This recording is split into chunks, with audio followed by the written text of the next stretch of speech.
Think and Grow Rich by Napoleon Hill. Chapter 13, The Brain, a broadcasting and receiving station for thought, the 12th step toward riches. More than 20 years ago, the author, working in conjunction with the late Dr. Alexander Graham Bell and Dr. Elmer R. Gates, observed that every human brain is both a broadcasting and receiving station for the vibration of thought. Through the medium of the ether, in a fashion similar to that employed by the radio broadcasting principle, every human brain is capable of picking up vibrations of thought which are being released by other brains. In connection with the statement in the preceding paragraph, compare and consider the description of the creative imagination as outlined in the chapter on imagination. The creative imagination is the receiving set of the brain, which receives thoughts released by the brains of others. It is the agency of communication between one's conscious or reasoning mind and the four sources from which one may receive thought stimuli. When stimulated or stepped up to a high rate of vibration, the mind becomes more receptive to the vibration of thought which reaches it through ether from outside sources. This stepping up process takes place through the positive emotions or the negative emotions. Through the emotions, the vibrations of thought may be increased. Vibrations of an exceedingly high rate are the only vibrations picked up and carried by the ether from one brain to another. Thought is energy traveling at an exceedingly high rate of vibration. Thought, which has been modified or stepped up by any of the major emotions, vibrates at a much higher rate than ordinary thought, and it is this type of thought which passes from one brain to another through the broadcasting machinery of the human brain. The emotion of sex stands at the head of the list of human emotions as far as intensity and driving force are concerned. The brain, which has been stimulated by the emotion of sex, vibrates at a much more rapid rate than it does when that emotion is quiescent or absent.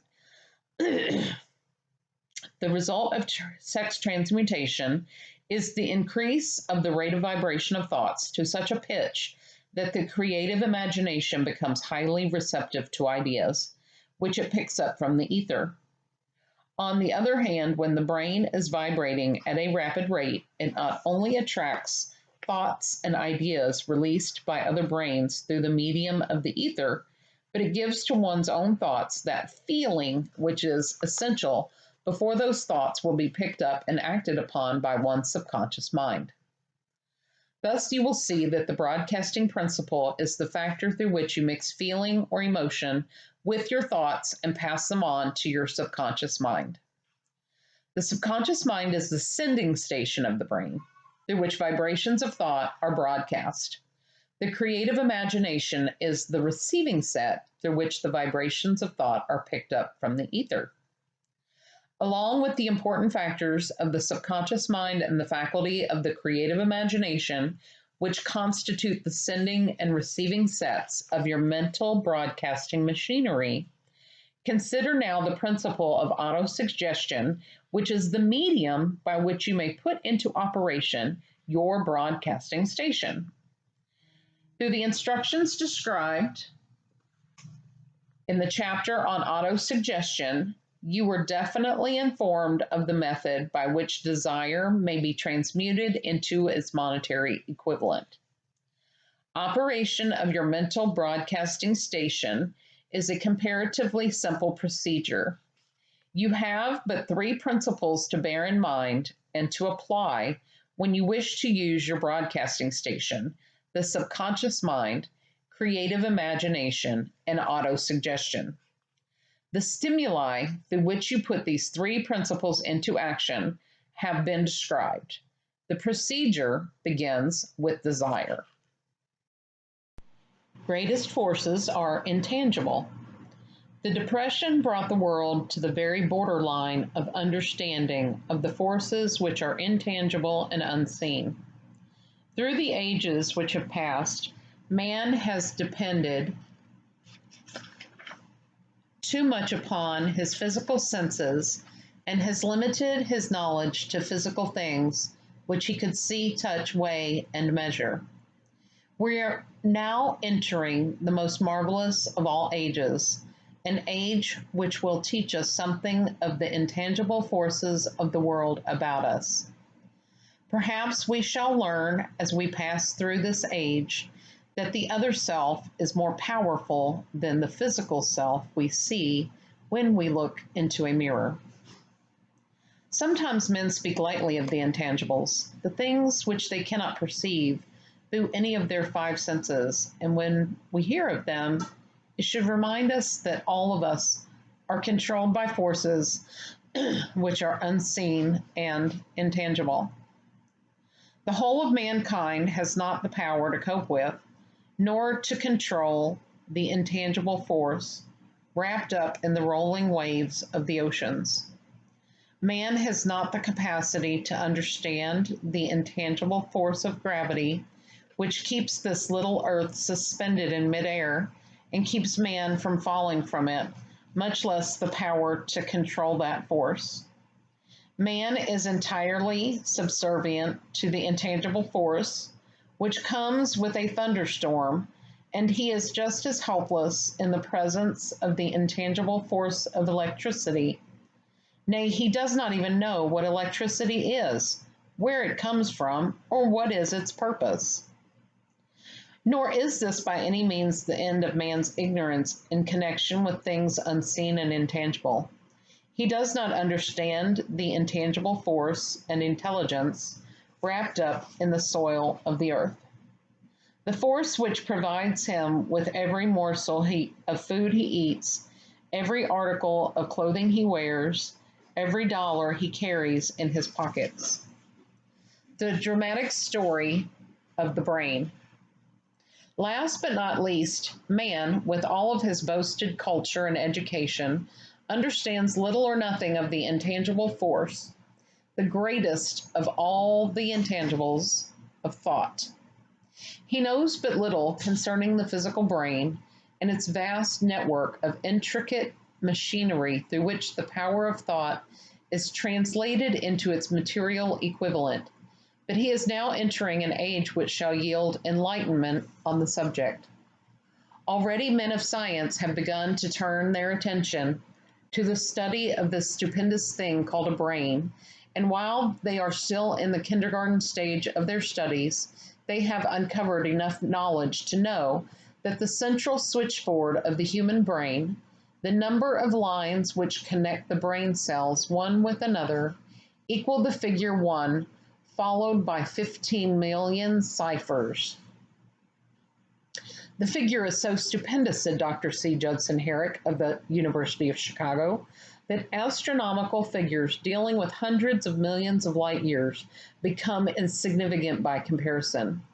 It has been determined that there are 10 billion to 14 billion nerve cells in the human cerebral cortex, and we know that these are arranged in definite patterns.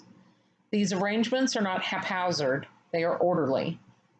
Recently developed methods of electrophysiology draw off action currents from very precisely located cells or fibers with microelectrodes, amplify them with radio tubes, and record potential differences to a millionth of a volt.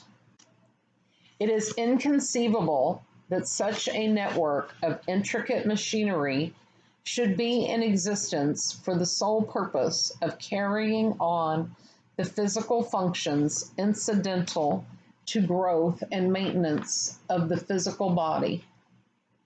Is it not likely that the same system which gives billions of brain cells the media for communication with one another provides also the means of communication with the intangible forces?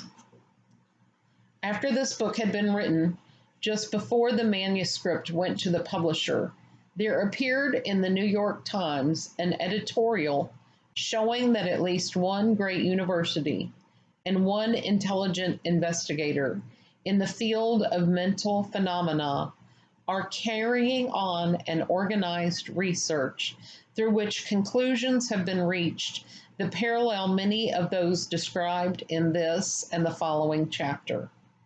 The editorial briefly analyzed the work carried on by Dr. Rhine and his associates at Duke University. Visa. What is telepathy? A month ago, we cited on this page some of the remarkable results achieved by Professor Rhine and his associates in Duke University from more than 100,000 tests to determine the existence of telepathy and clairvoyance. These results were summarized in the first two articles in Harper's Magazine. In the second, which has now appeared, the author E.H. Wright attempts to summarize what has been learned or what it seems reasonable to infer regarding the exact nature of these extrasensory modes of perception. The actual existence of telepathy and clairvoyance now seems to some scientists enormously probable as the result of Rhine's experiments. Various recipients were asked to name as many cards in a special pack as they could without looking at them and without other sensory access to them. About a score of men and women were discovered who could regularly name so many of the cards correctly that there was not one chance in a million of their having done their feats by luck or accident.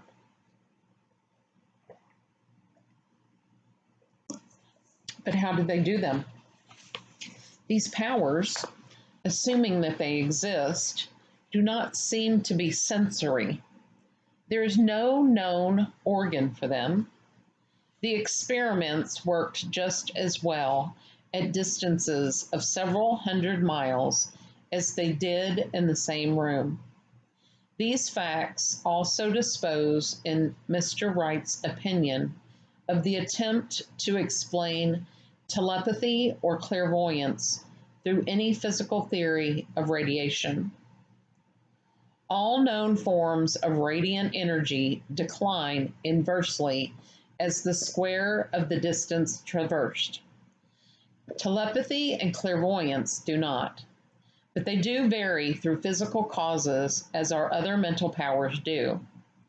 Contrary to widespread opinion, they do not improve when the percipient is asleep or half asleep, but on the contrary, when he is most wide awake and alert.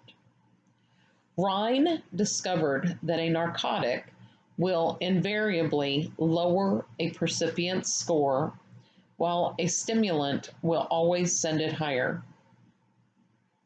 The most reliable performer apparently cannot make a good score unless he tries to do his best. One conclusion that Wright draws with some confidence is that telepathy and clairvoyance are really one and the same gift. That is, the faculty that sees a card face down on a table seems to be exactly the same one that reads a thought residing only in another mind.